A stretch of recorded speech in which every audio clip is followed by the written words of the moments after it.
Peru's Vice President Sara Duterte speaks out in response to First Lady Liza Marcos' harsh remarks against her. VP Sara, however, stressed that Liza's personal feelings have nothing to do with her mandate as a government official. Duterte further pointed out that there are far more important things to prioritize than the said matter. Senator Robin Padilla has formally urged the Senate to investigate the National Telecommunications Commission's decision to suspend SMNI. The lawmaker also criticized what he calls a politically motivated move against the network. And amid the alarming tension between the Philippines and China, various sectors are determined to prevent a potential war between both nations. These sectors are set to launch an alliance to help de-escalate the situation in the West Philippine Sea. I am Angel Pastor and you're watching Newsline World.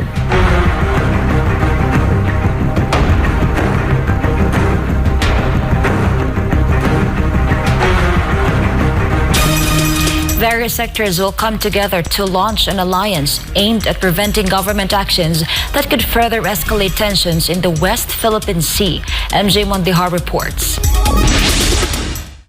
To prevent a possible war in the West Philippine Sea, a coalition will be launched this week composed of various sectors in the Philippines. In an interview in Pulso ng Bayan program on SMNI, Adolfo Paglinawan, a former press attaché and a political analyst, said that this is an effective way to voice their pressing concerns to the Marcos Jr. administration. At ngayon ay nabuo na into a nationwide coalition ng mamamayan kontra gera.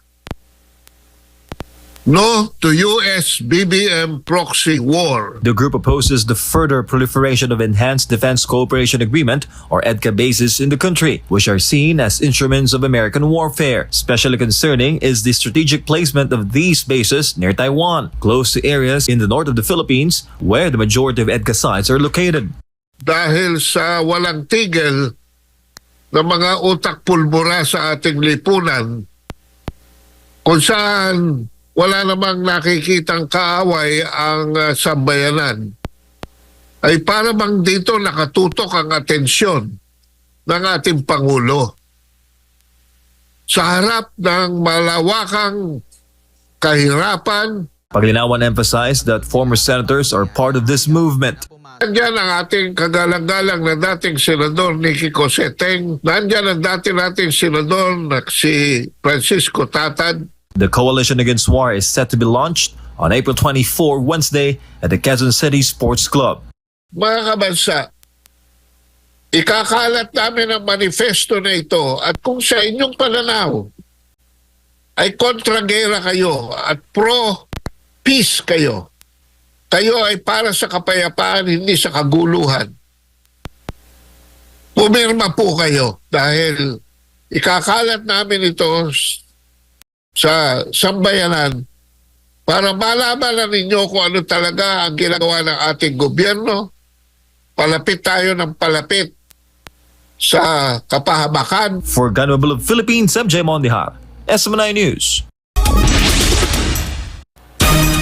Senator Robin Padilla formally submitted a resolution to the Senate urging an investigation into the indefinite suspension imposed by the National Telecommunications Commission.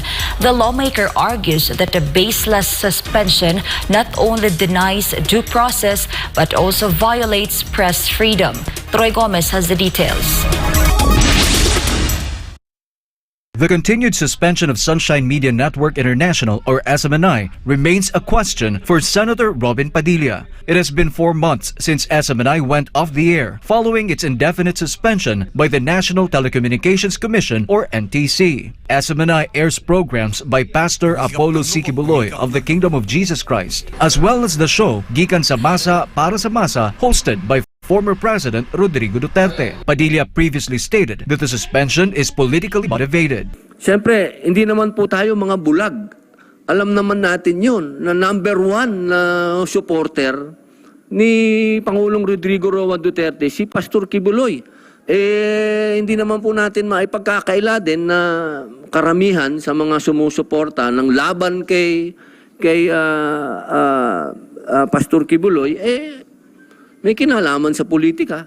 In his recently filed proposed Senate Resolution 1000, Padilla formally requested the Senate to investigate whether the NTC violated any processes. The investigation in aid of legislation is proposed to be led by the Senate Committee on Public Information and Mass Media, which Padilla chairs. The senator pointed out that under Republic Act No. 11659, a network suspension should not exceed 30 days to avoid severe damage or interference with public or private interest. Padilla also criticized the NTC for failing to explain why SMNI was subjected to indefinite suspension in their show cause order. According to the senator, the baseless indefinite suspension of SMNI not only denies due process but also violates press freedom. The investigation into SMNI suspension was previously requested by the senator in a privileged speech during a Senate session but has not been scheduled yet. However, his new resolution formally requesting the investigation may be conducted on April 24. For God and my beloved country, the Philippines,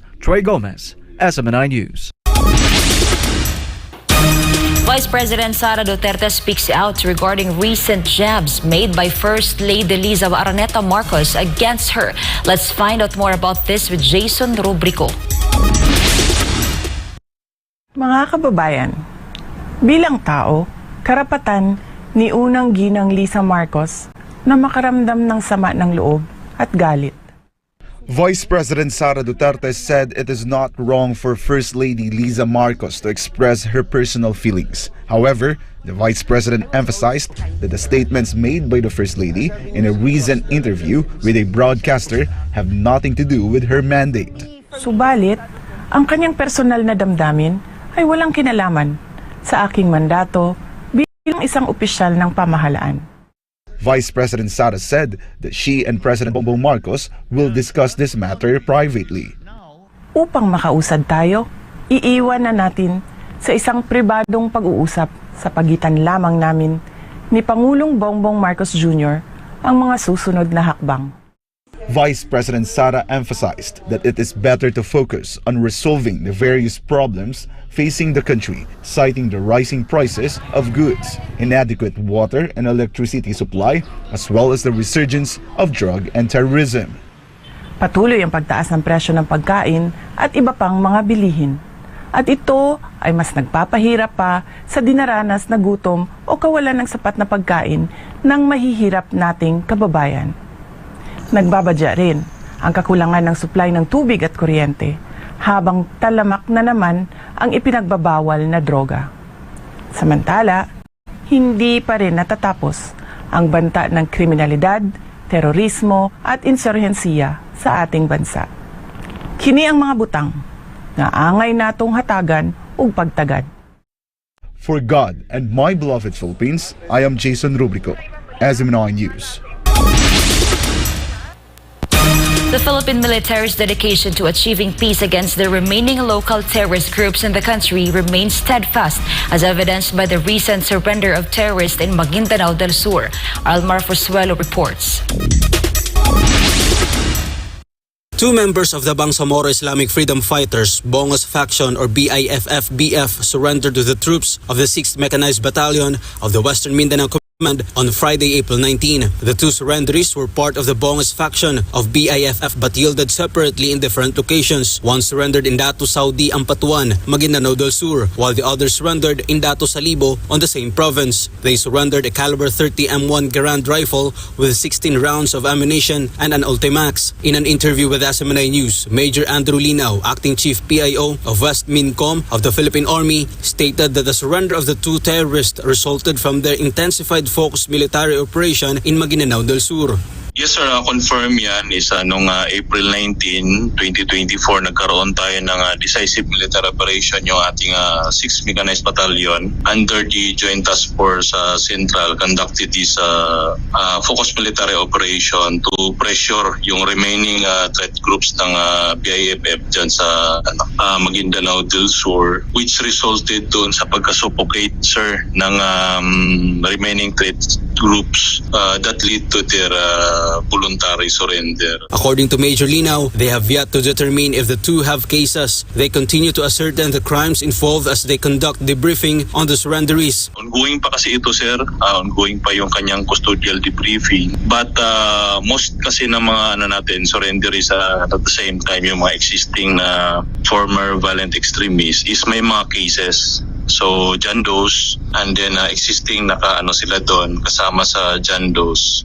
Meanwhile, Major Linaw mentioned that the debriefing of the surrendering individuals will aid their future operations significantly. Tama po yan. Ongoing yung ating custodial debriefing ngayon sa kanila. Once na makapagkuha pa tayo, validate yung mga additional data and information which leads makuha ng ating intel units, yung mga nag-interview. That will reinforce further doon sa ongoing natin na mga decisive military operation. According to the records of the Western Mindanao Command, as of April 22, 2024, in the first quarter of the year, West Mincom have neutralized or surrendered over 30 terrorists while recovering nearly 30 firearms. Currently, Major Linaw stated that they are pursuing approximately 100 terrorists in Western Mindanao. Due to this, Lieutenant General William Gonzales, Commander of West Mincom, praised the troops of the 6th Mechanized Battalion for the successful surrender of the former violent extremist. They warmly welcomed the two surrenderies for choosing to renounce violence and embrace peace. They assured them of support and assistance from the Philippine government. For God and my beloved Philippines, Almar Forzuelo, SMNI News. Finland has officially joined the world's largest maritime security partnership just a year after joining the North Atlantic Treaty Alliance, or NATO. Valdivina Gracia tells us more. The Combined Maritime Forces, the world's largest maritime security partnership, recently welcomed Finland as its 43rd member. The international naval coalition prides itself on defeating terrorism, preventing piracy, promoting safe maritime environments, and encouraging regional cooperation. With 43 member states, the Combined Maritime Forces operate in different regions of the world. Its task forces operate in strategic waterways such as the Arabian Sea, Gulf of Oman, Eastern Gulf of Aden, Red Sea, and the Bab al-Mandeb. Finland's entry into the coalition comes just a year after joining NATO, the world's largest military alliance, on April 4, 2023. Reporting for Newsline World, this is Valdivina Gracia, SMNI News. Up next, Ecuador has decided on the government's move to curb the alarming surge of violence in the country, with majority in favor of President Noboa's tougher measures under his war against gangs. These and more after the break.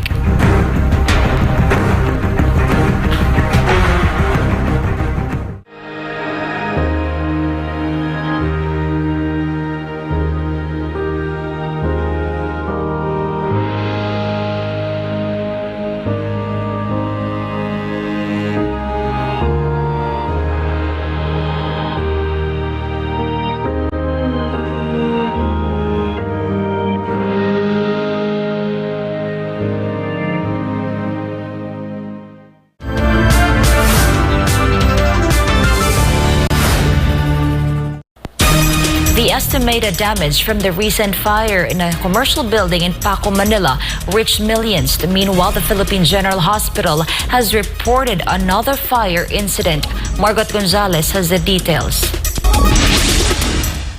This is the result of the fire that occurred in a commercial building in Paco, Manila.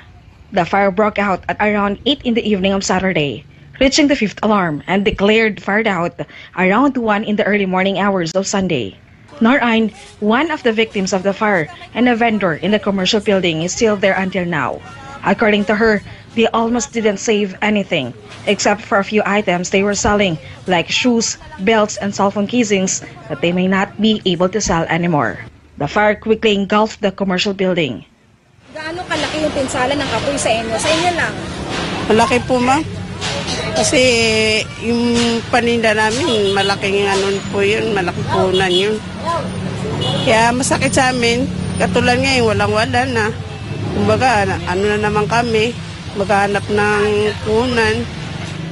SMNI News encountered a few vendors collecting garbage as a livelihood. One of them is Ramon, who saw an opportunity to earn from salvageable items such as metal, paper, baskets, and wooden crates. Kung ibibenta yan, magkano naman yan? Siguro, abot ng mga 500, 700.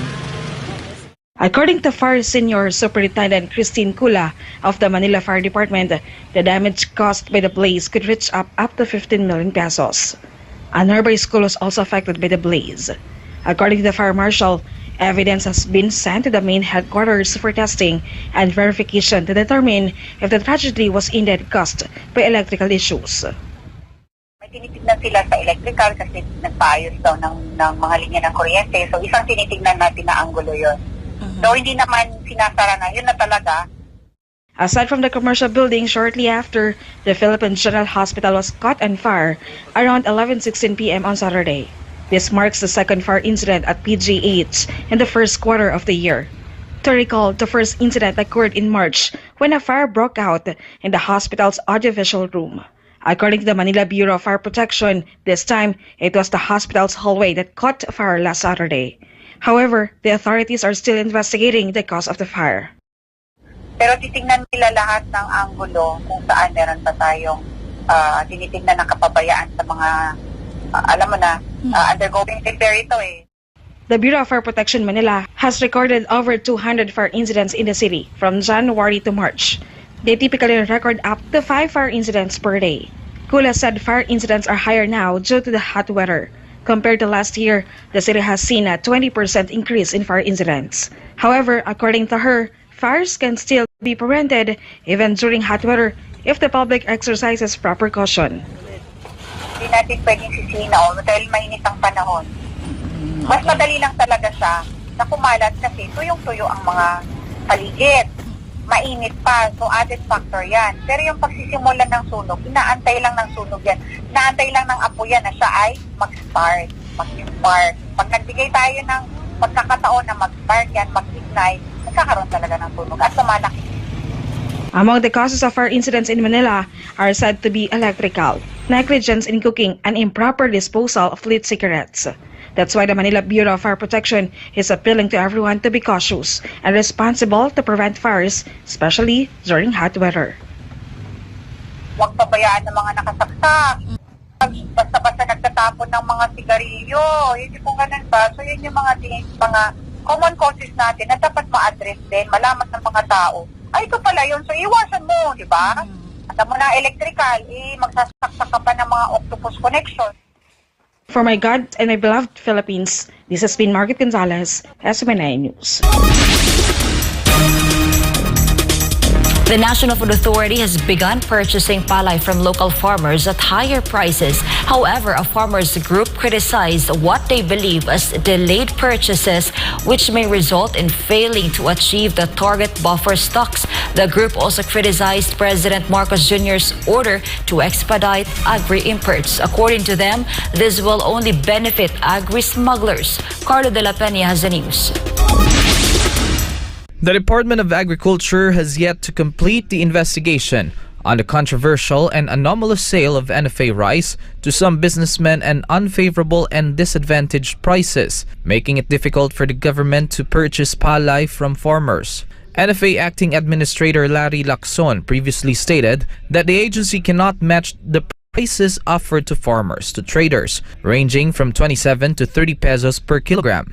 To address this, the NFA Council recently approved a new procurement price for palay at 17 to 23 pesos per kilo for fresh palay and 23 to 30 pesos per kilo for dried palay. On Monday, April 22nd, the NFA began purchasing palay from local farmers to ensure the sufficiency of the agency's rice supply. Well, it should help the farmers earn more money, no? While we can do buffer stocking. Ang impact nito, madadagdagan kami ng supply, stocks.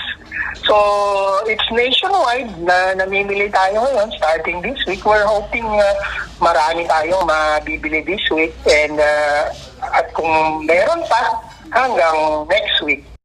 However, the Federation of Free Farmers criticized NFA's move. According to the Agri Group, it's too late to purchase palay when the harvest season is almost over.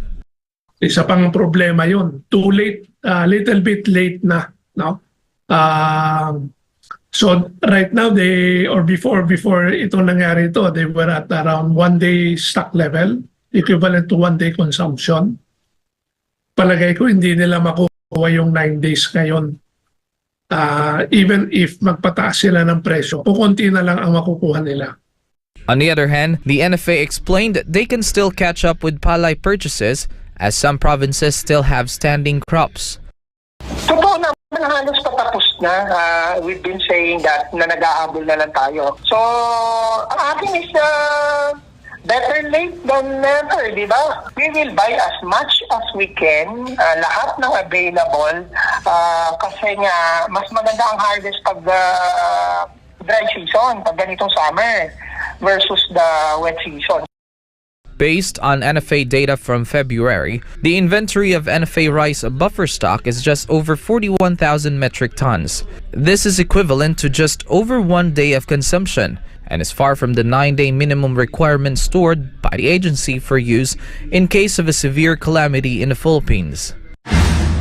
Federation of Free Farmers also criticized PBBM's directive to the Department of Agriculture to expedite the process of importing agricultural products. Apart from that, they also aim to reduce customs tariffs, which hinders trade, including quotas, import licensing systems, regulations that, according to FFF, will pave the way for more rampant smuggling in the Philippines. Baka lalong dumami yung smuggler, no? Kung hindi na nila masyadong titignan yung laman ng mga container, malay natin kung anong laman niya mga yan, no? Baka walang quarantine permit. Sa pagmamadali nila na makapasok yung mga kargamentong yan, sigurado ko pagsasamantalahan niya ng mga smuggler. Montemayor pointed out that strengthening local production is the solution to lowering the prices of goods, not importation. He believes that the advice from PBBM's economic managers is not helpful as it contradicts what is happening, especially for the agri-sector. Nagkaroon daw ng public consultation yung NEDA with importers, no?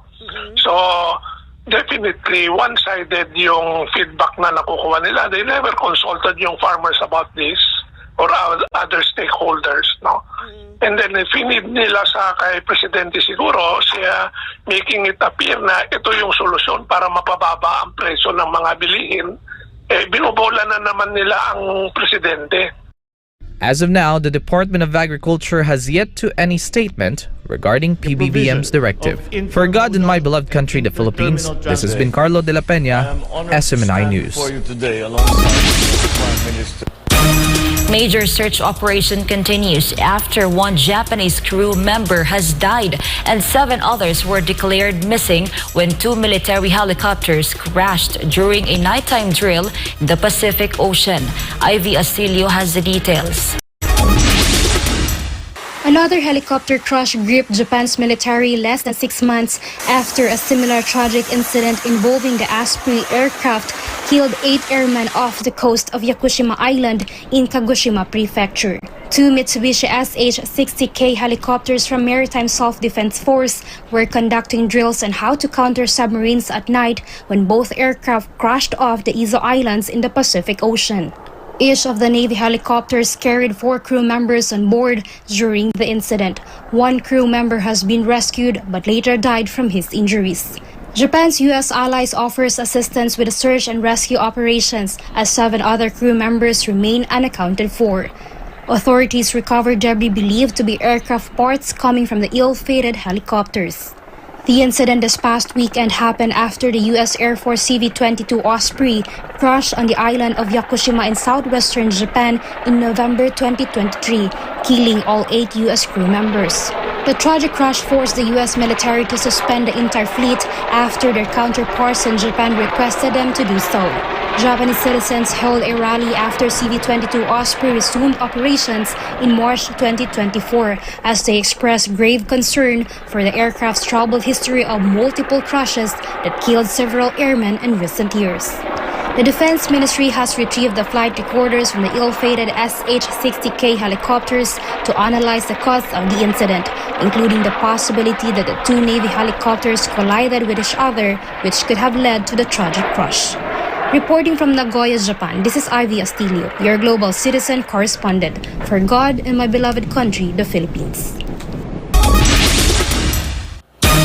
In Indonesia, a stratovolcano that sparked mass evacuations after it erupted multiple times last week showed signs of calming down and a lesser possibility for larger eruptions. Anissa de Guzman reports. Indonesia's Center for Volcanology and Geological Hazard Mitigation has lifted a tsunami advisory previously issued following the eruption of Mount Ruang in North Sulawesi province. More than 11,000 people have been told to evacuate after the 2,379-foot stratovolcano erupted multiple times last week. After it erupted for the fourth time, the country's volcanology agency raised the alert level to 4, the highest on the scale, while the exclusion zone around the crater was also widened from 4 kilometers to 6 kilometers. It started erupting on Tuesday of last week, which prompted authorities to close the nearest international airport and cancel several flights. The volcano emitted a spectacular mix of lava, ash, and lightning as it rained down molten rocks on nearby villages. The stratovolcano erupted again on Friday and Saturday, spewing an ash column 250 meters above its peak. The international airport in the provincial capital of Manado remains closed until Sunday. Several flights in Malaysia and Singapore have been also cancelled at the height of the eruption. Officials issued the tsunami advisory amid fears that part of the volcano could collapse in the sea and cause a tsunami, the same thing that happened during a previous eruption in 1871, which killed more than 400 people. Despite the tsunami alert finally lifted, officials are still on high alert for any unexpected circumstances after Mount Ruang spewed ashes again on Sunday. Reporting from Thailand, I'm Anissa de Guzman, your global citizen correspondent for God in our beloved country, the Philippines.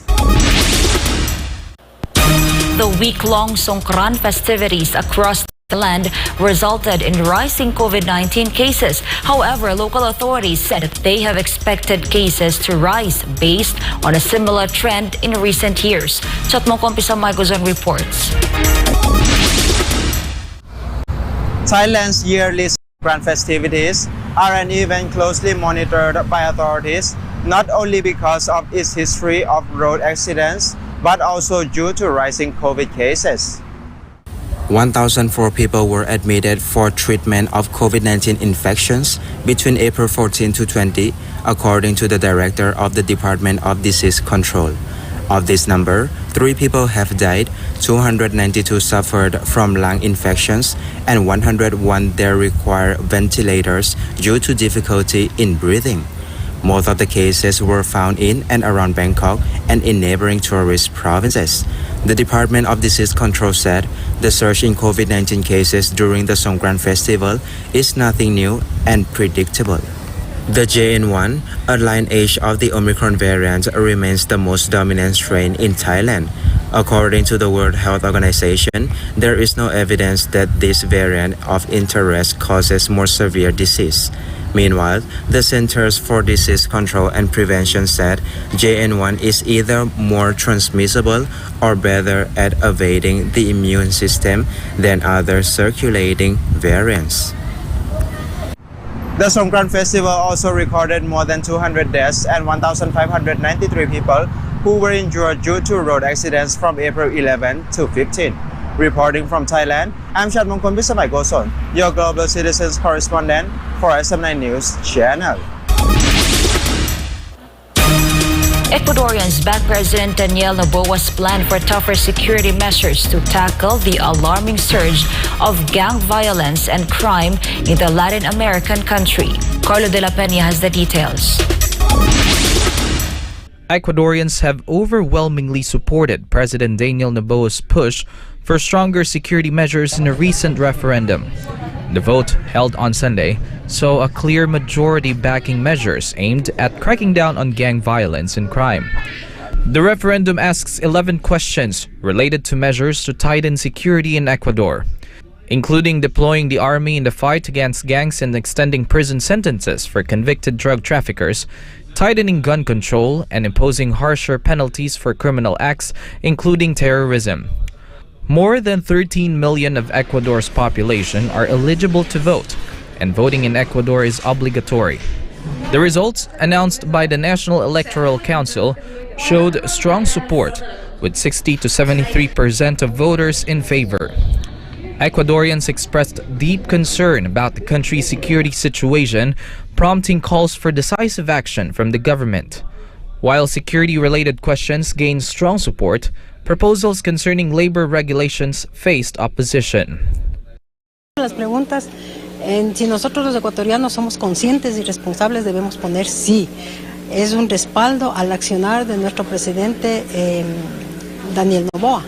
Porque si los ecuatorianos no le respaldamos, nosotros seguiremos invadidos de gente corrupta, de bandas delictivas, de las mafias internacionales y se nos borrará por completo la paz de nuestro Ecuador. En algunas preguntas hay que leerlas, hay que leerlas con responsabilidad, hay que leer bien los anexos.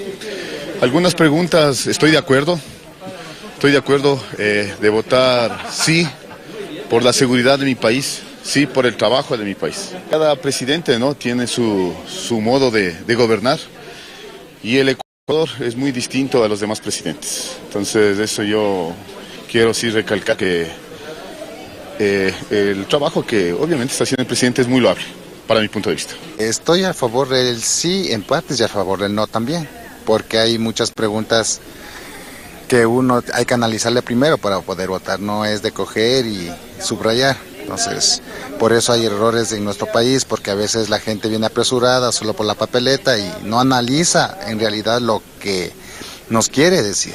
Entonces yo estoy en algunas preguntas del sí y en unas dos que puse que no, porque igual no estoy mucho de acuerdo. En mi opinión, puedo decir sí, que la apliquen como allá en El Salvador, pero no depende mucho de nosotros, sino de las leyes que implementen en nuestro país. The referendum comes as the Ecuador is brawling a growing wave of drug gang violence that engulfed the country in recent months, and also following the recent killings of two mayors, Bridget Valencia and Jose Sanchez.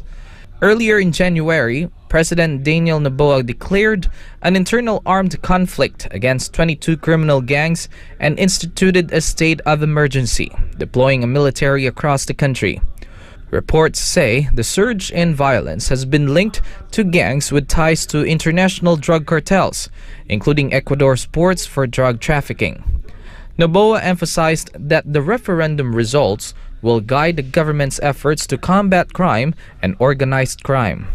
Reporting, this has been Carlo de la Peña, SMNI News. And before we end, may you be inspired with the words of the sun. Do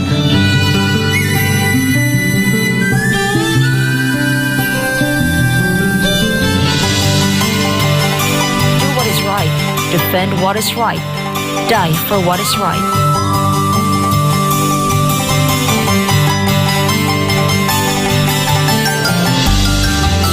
That's all for this edition. For more news update, you may visit SMNI-channel.com or follow us on our official social media accounts on Rumble, YouTube, Facebook, and Twitter. For God and my beloved country, the Philippines, I'm Angel Pastor, and this is Newsline World.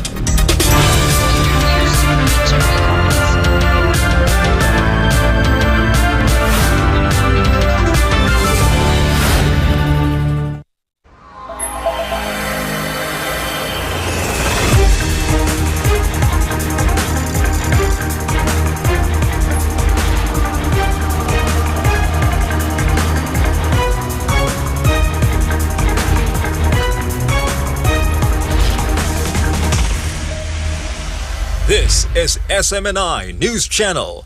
Truth that matters. Subscribe to SMNI News Channel and turn on the notification bell to keep you up to date. Also visit our official social media accounts and join our community on Viber and Telegram.